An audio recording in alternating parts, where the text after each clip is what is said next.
Good morning, good evening, everyone, and welcome back. We're taking a look at My Dress Up Darling today, a romance slash slice of life series from Cloverworks. Dress Up Darling asks the question, hey, did you enjoy something considered to be abnormal during your high school years? Were you ostracized, anxious that you were leaving your family to worry about your lack of friends, only for you to double or triple down on your obsession because obviously that's the only thing giving you true joy in this world? If yes, wouldn't it have been great to have met someone with a somewhat tangential but equally obsessive hobby who also seems to have their life together and actual friends? Wouldn't it be even better if your obsessive skills can lean into their obsession and you become best friends in a matter of minutes? Welcome to My Dress Up Darling. Let's jam. But first, a quick word from our sponsor. Glass Reflection would like to thank the sponsor for the video today, being the good people over at Surfshark VPN. A VPN is a way for you to help protect your privacy and what you view online as you surf and watch anime and videos on the internet. Not only does it secure your data, encrypting it to help stop people from eavesdropping on your connection, but it also allows you to mask your location. Doing so allows you to bypass the region locking of a variety of streaming services, as not all streaming services are equal in what regions that they do service. So having a VPN like Surfshark can help you access shows you might not be able to otherwise. Content blocked on services such as Netflix and YouTube can be accessible simply by connecting to a local server from the country that you would like to access. And of course, Surfshark is available on a variety of devices as well as your PC, so you can stream your anime on the go if you so choose. There will be a link and promo code in the description where you can sign up for a percentage off, as well as an extra 3 months free, because we like you guys so much. And best of all, if you try it out and you find that it doesn't help, it's not doing what you expected, or it doesn't end up blocking the content that you want it to, Surfshark offers a 30-day money-back guarantee, no questions asked. So thank you very much to Surfshark for sponsoring. Now, let's dress this thing up. This is our protagonist, Gojo. He's been enraptured in the art of doll making from a very young age, though only really mastering the creation of clothes for said dolls. He then meets Katagawa, a seemingly stereotypical, popular girl who also happens to be a major otaku obsessed with anime, manga, and more specifically, lewd visual novels, who recently has wanted to get into cosplay for the characters that she obsesses over. But since she's absolutely terrible at sewing, wouldn't it be great for her to have someone either help her learn or just do the costume making for her? That'd be great, wouldn't it? That's just the intro. There are so many things about the relationship between these two that I have been loving personally so far. Kitagawa's very anchor-like personality will hopefully stop the series from getting to that weird, awkward place where neither lead really knows exactly what they want out of their life. She seems quite confident in her wants and desires. Granted, that might change when it comes to the actual topic of these two characters getting together, as so is very much often the case, but at the very least, she can hopefully help get Gojo out of his shell, even if that's a slow and arduous process. Worst case, though, they'll end up in a very he said he wanted no pickles kind of relationship, and I don't really see that as being all that bad, to be honest. And that's really what I'm kind of in this series for, their relationship and their interactions.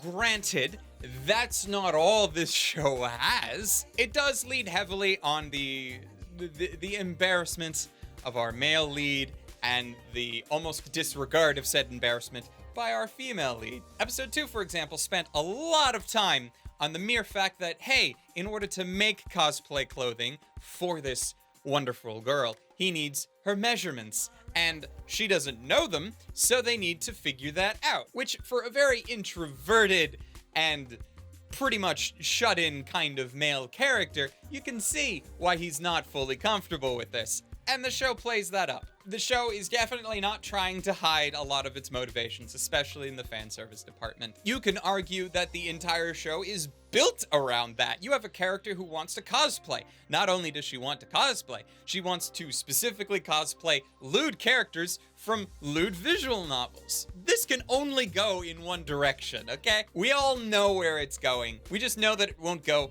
all the way, because it's not hentai. A lot of the scenarios are set up very specifically for those fan servicey moments. And if that bothers you, obviously, you won't like this show. I didn't find them as intrusive as I've seen in other places. Yes, there are a lot of scenes that are specifically designed around that, though the interaction between these characters and the amount of focus that is put on just the simple act of do what you love, regardless of what other people think, that is such a key pillar, at least in these initial episodes. It might go off the rails and just be entirely 100% fan service beyond this point, and I might drop it at that point because, you know, I can get fan service and stuff in a lot of different places. So I specifically want something else on top of that. Fan service is fine. I just want more. Give me more. It's the relatability aspect that I really like. I do relate in a lot of ways to our both of our leads, technically, because they have passions that society in general would not seem as normal. Not only playing lewd visual novels, but then specifically wanting to dress up as them. Cosplay in general has yet to really hit mainstream markets, but it is still very much looked at as a hobbyist kind of thing, even if there are people that are able to make a living off of it, pretty much. And because that's this weird hobby that's not like fully accepted by society, it's considered weird, and there are certain connotations with that. And when you have our male lead, and he's all, yeah, I'm gonna make dolls for a living because that's what my family does, and I think that they're beautiful and great.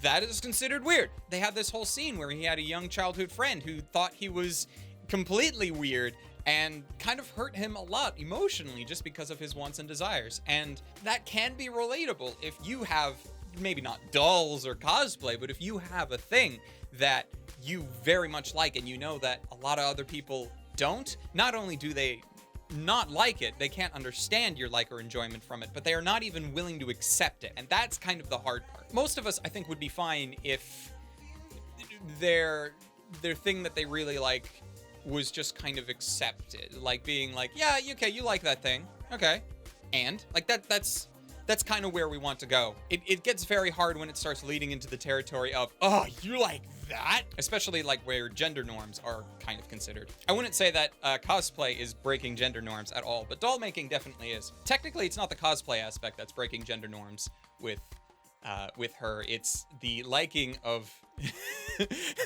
of lewd visual novels, which are stereotypically a more male thing. It does make me worry, though, because this thing about this show that I love so much, we already kind of seen it all. So there is a part of me that does wonder if moving forward beyond this, for the rest of the season, the rest of this cour, however long it's going to go, there is this chance that what I love about this show has already played its course, has already run out of steam, and yeah, we might re-refer to it back every once in a while because that was one of our initial driving character motivations.